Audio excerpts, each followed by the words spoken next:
Bueno, para el primer problema nos pide calcular el perímetro y el área de la región sombreada. Comenzamos con el perímetro.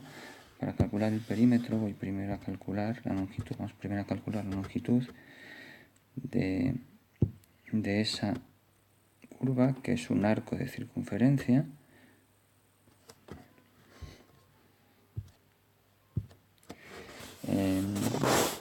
De amplitud de ángulo 240 grados y radio 4.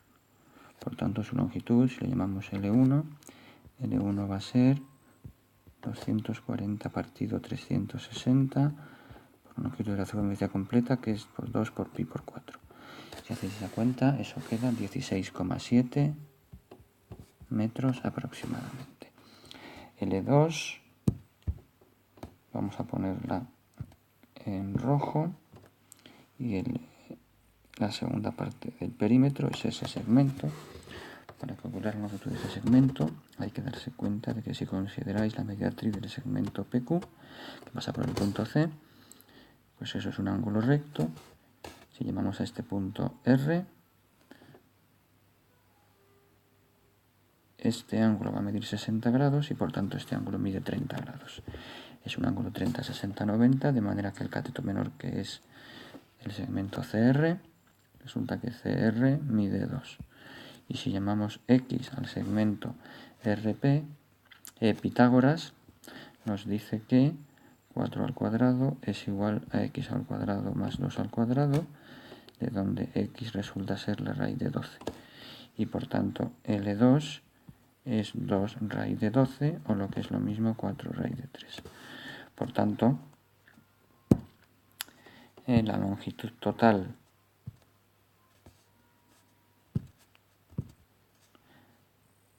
será L1 más L2, que resulta ser aproximadamente 23,7 metros.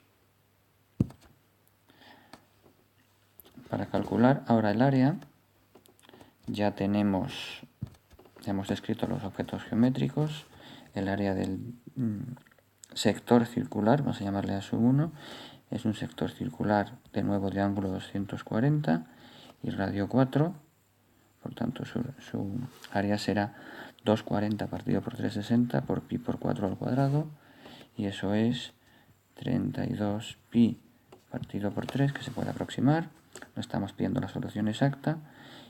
Y el 2 es un triángulo, el triángulo QPC, y el área simplemente pues base por altura, que es 2, partido por 2, es decir, 4 raíz de 3.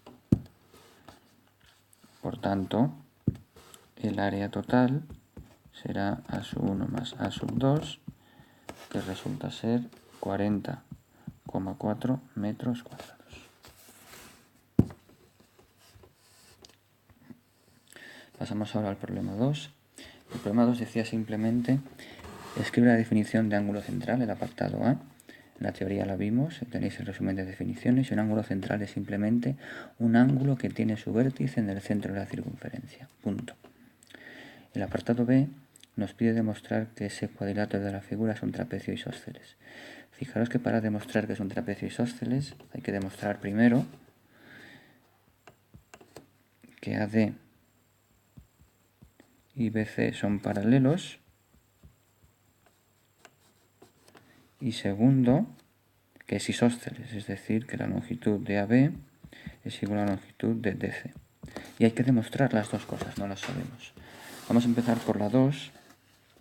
Lo he escrito así para que se vea que primero hay que ver que es un trapecio y después que es isósceles, aunque como es más sencillo demostrar la 2, voy a empezar por ella. Para demostrar la 2, lo que podemos observar es que si llamamos M al punto donde se cortan las dos diagonales, pues AM es igual a DM, lo dice el enunciado, BM es igual a CM, y los ángulos que dibujo, que son los ángulos AMB y CMD, son iguales porque son opuestos por el vértice. Por tanto, según el criterio LAL, los triángulos AMB y DMC son congruentes. Es decir, AB mide lo mismo que DC. Para ver ahora 1, lo que vamos a ver, voy a ponerlo en rojo. Para ahora 1,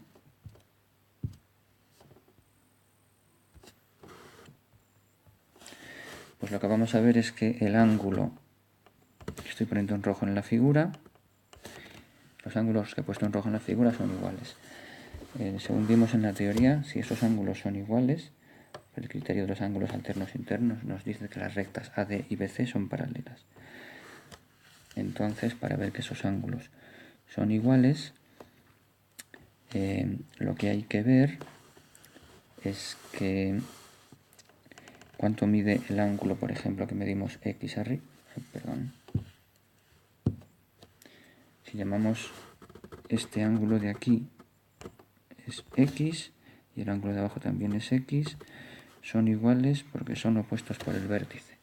Por tanto, el ángulo I de la figura, ¿cuánto vale? Pues el ángulo I será 180 menos X partido por 2. ¿Por qué? Pues porque el triángulo AMD es isósceles, ¿de acuerdo?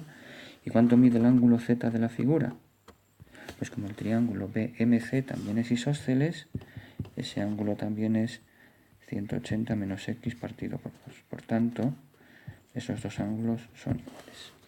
Y como esos dos ángulos son iguales, repito, eso nos garantiza que AD y BC son paralelas.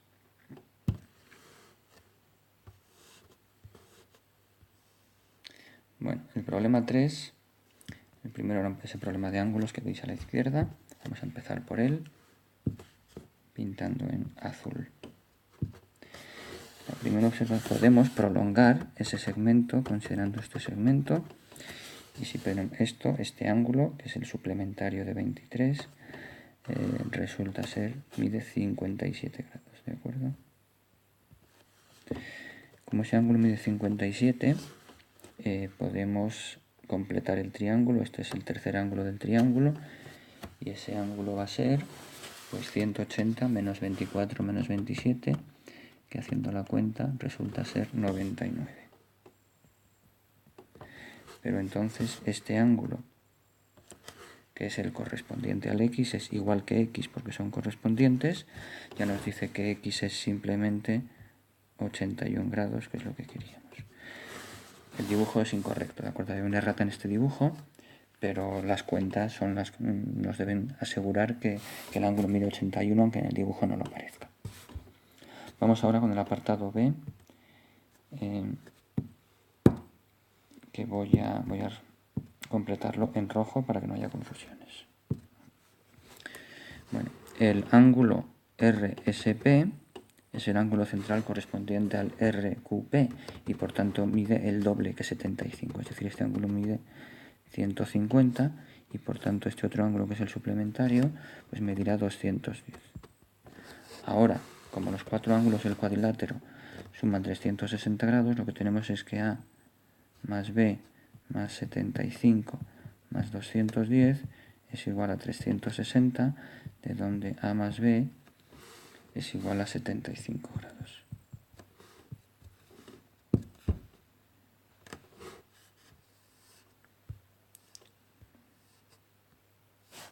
En el problema 4 nos pide el volumen del cono que se puede construir con esa cartulina de la figura. Sabemos que ese radio, el de segmento AB, mide 10 centímetros, es decir, que esto de aquí mide 10. Según vimos en clase, lo hicimos, pues lo que queda, esto digamos que es el segmento AB, de manera que ese 10 de la izquierda es la generatriz del cono. ¿De acuerdo? Eso mide 10 centímetros. ¿Y cómo calculamos el radio de la base del cono? Pues el radio de la base del cono se calcula sabiendo que la longitud del arco de circunferencia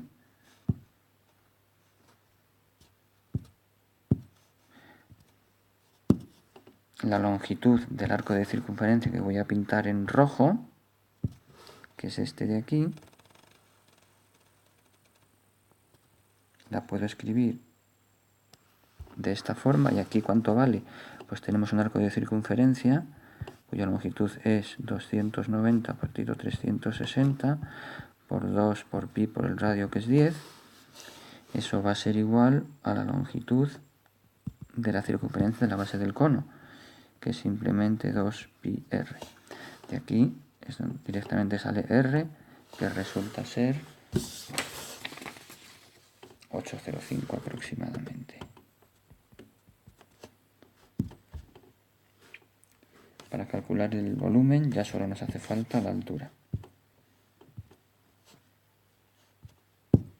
Y la altura se puede obtener aplicando el teorema de Pitágoras, eso es h, porque tenemos que 10 al cuadrado es igual a h al cuadrado más el radio, que es 8,05 al cuadrado. Y aquí simplemente me sale que h es aproximadamente 5,9 centímetros. Por tanto, el volumen del cono resulta ser 1/3 del área de la base por la altura, es decir, 1/3 de pi por 8,05 al cuadrado por 5,9, que es aproximadamente 402,4 centímetros cúbicos.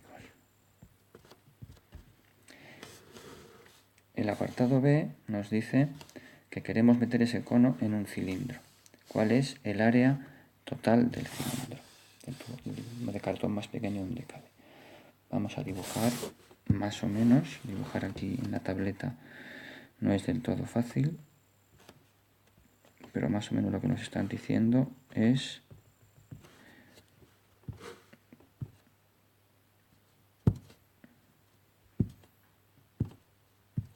que tenemos el cilindro azul y el cono este de aquí. ¿De acuerdo? La base coincide porque el cilindro es más pequeño posible. Por tanto, si el cilindro ese lo desarrollamos,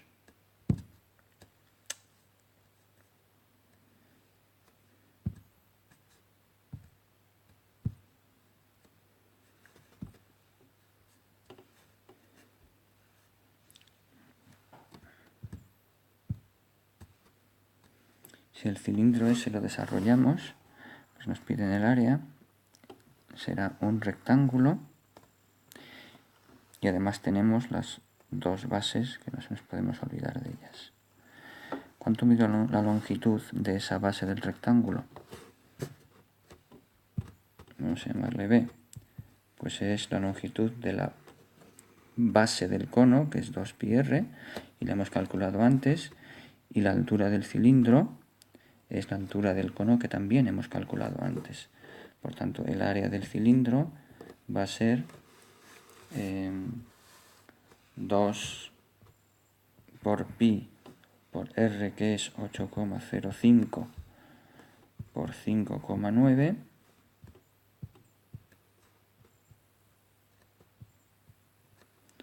que ese es el rectángulo,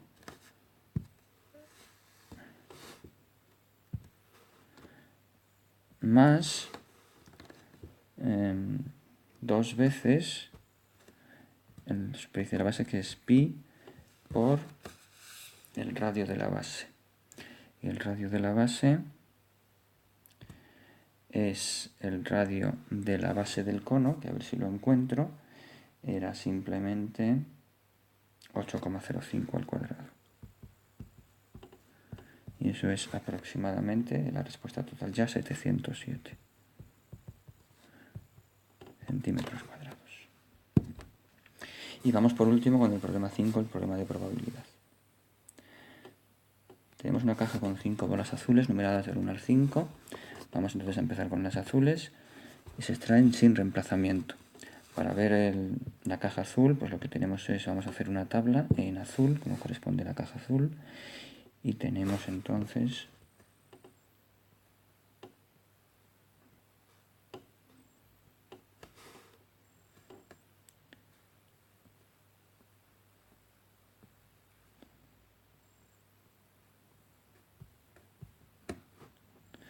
esa tabla.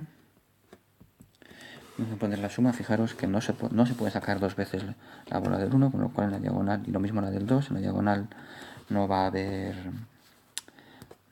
resultados posibles.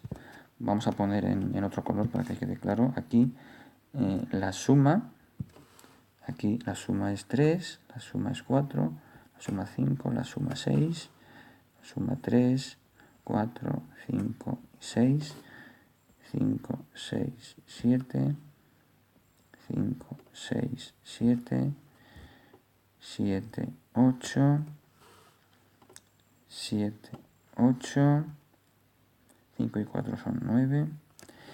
Y ahora, con esta tabla hecha, pues la probabilidad de A, la probabilidad de que la suma sea par, pues hay que contar los números pares y me salen cuántos casos favorables hay. Pues hay 8 casos favorables de entre los 20 posibles, es decir, 2/5.